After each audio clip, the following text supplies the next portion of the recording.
Hi student, இன்றைக்கி என்ன பார்க்க போகிறோம்? இந்த சப்ளிமெண்ட்ரி எக்ஸாம் சரிங்களா, டிப்ளமோ ஸ்டூடெண்ட்ஸ்க்கு. அதாவது இப்போ ஃபெயில் ஆனாங்க, ஃபைனல் இயர் ஃபெயில் ஆனாங்க, திரும்ப ரீ எக்ஸாம் எழுதலாம். உடனே எழுதி ப்ளஸ் டூவில் சப்ளிமெண்ட்ரி வைக்கிறாங்க. அதுமாரி வச்சு உடனே ரிசல்ட் சொல்லி பாஸ் ஆகிடலாம். அதுமாரி வச்சுருக்காங்க. எல்லோரும் அப்ளை பண்ணுங்கள். எப்படி அப்ளை பண்ணுறதை பற்றி பார்க்க போகிறோம். இந்த லிங்க் உள்ளே போகிறோம். லிங்க் உள்ளே போன அப்புறம் இந்த ரேஸ் நம்பரும் டேட் ஆஃப் பர்த் அடிச்சிங்கன்னா உங்கள் சப்ஜெக்ட் டீட்டெயில் வந்துடும்.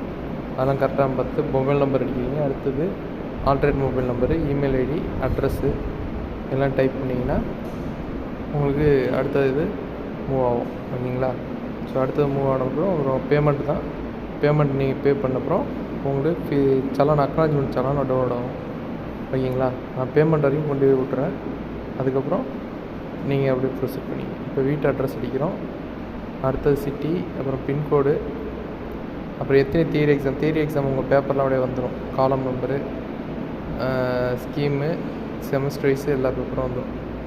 காலம் நம்பர்லாம் தெரியும். ஒவ்வொரு சப்ஜெக்ட்டுக்கும் ஒரு காலம் நம்பர் இருக்கும், ஹால் டிக்கெட்டில் இருக்கிற மாதிரி. ஓகேவா? அந்த நம்பர் படி நீங்கள் டைப் பண்ணிக்க வேண்டியதான். அதில் வந்திருக்கும், அதில் கரெக்டாக செக் பண்ணிக்க வேண்டியதான். செக் பண்ணிவிட்டு அந்த பேப்பருக்கு எவ்வளோ அமௌண்ட்டோ அதை கட்டுற மாதிரி இருக்கும். உங்களுக்கு எத்தனை ஏரியரோ அதுக்கு 65 ரூபா ஒரு பேப்பருக்கு. எக்ஸ்ட்ரா 30 ரூபா வந்து ரெஜிஸ்ட்ரேஷன் ஃபீஸ் சென்ட் பண்ணுவாங்க. ரெண்டுத்தையும் ஆட் பண்ணால் உங்களுக்கு டோட்டல் அமௌண்ட் வந்துடும். அது வந்து தானாக ஜென்ரேட்டட் அமௌண்ட்டு. நீங்கள் எதுவும் கணக்கு பண்ணி முன்னாடியே அமௌண்ட் ரெடி பண்ணி வச்சுக்கிங்க. ஓகேங்களா?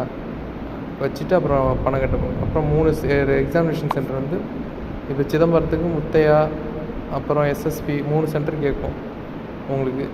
ஃபஸ்ட்டு சிதம்பரம்னா நீங்கள் முத்தையா அதுமாரி கொடுத்துக்குங்க. அடுத்து எஸ்எஸ்பி கொடுத்துங்க. அடுத்து காரைக்கால் ஏதாவது உங்களுக்கு நியர்பை உள்ளதை கொடுத்துங்க. செலக்ட் பண்ணிட்டு எந்த காலேஜ்னு வருஷப்படி ஃபஸ்ட்டு உங்களுக்கு என்ன ப்ரிஃபரன்ஸ் தேவையோ அதை முதல்ல ஃபஸ்ட்டு கொடுங்க. அடுத்து ரெண்டாவது ஏதாவது நியர்பை காலேஜ் இருக்கோ அதை கொடுங்க. மூணாவது உங்களுக்கு என்ன நியர்பை காலேஜ் இருக்கோ அதை கொடுங்க. குறிப்பிட்ட சென்டர் தான் கொடுத்துருக்காங்க. ஒரு டிஸ்ட்ரிக்கு 2 காலேஜ் கொடுத்துருக்காங்க.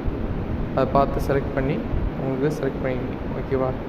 ஸோ செலக்ட் பண்ண அப்புறம் மொத்தமாக 3 காலேஜ் மொத்தம் செலக்ட் பண்ணுவீங்க. அது ஆர்டர் வைஸ் போட்டுருவாங்க. சப்போஸ் ஸ்ட்ரென்த் இல்லைன்னா, ஸ்ட்ரென்த் அதிகமாக இருந்ததுன்னா உங்களுக்கு இப்போ அடுத்த செலெக்ஷனை போடுவாங்க. ஓகேங்களா? உங்களுக்கு எந்த காலேஜ் வேணுமோ அதை செலக்ட் பண்ணிக்க வேண்டியதான். செலக்ட் பண்ணி நீங்கள் கொடுத்துக்க வேண்டியதான். First 3 preference. நான் இந்த வீடியோவில் வந்து ஃபஸ்ட்டு முத்தையா கொடுத்துருக்கேன். அடுத்து ஸ்ரீனிவாச எஸ்எஸ்பி கொடுத்துருக்கேன் புத்தூர். அடுத்தது எம்என்ஜிபிடி பாண்டிச்சேரியில் கொடுத்துருக்கேன். ஓகேங்களா? ஸோ உங்களுக்கு எந்த காலேஜ் வேணுமோ அதை ஃபில் பண்ணிங்க. ஃபுல்லாக அட்ரஸ் டைப் பண்ணால் தான் அடுத்த ஸ்டெப்புக்கு போகும். போனப்புறம் இந்த பேமெண்ட் டீட்டெயிலில் கொடுத்து யூபிஐன்னு கொடுத்தீங்கன்னா யூபிஐ பேமெண்ட்டு உங்களுக்கு ஆப் மூலமாக பண்ணிக்கலாம். இது மொபைலில் பண்ணி காட்டுறேன். இன்னொன்று டெஸ்க்டாப்பில் எப்படி பண்ணுறதுன்னு காட்டுறேன். இப்போ மொபைலில்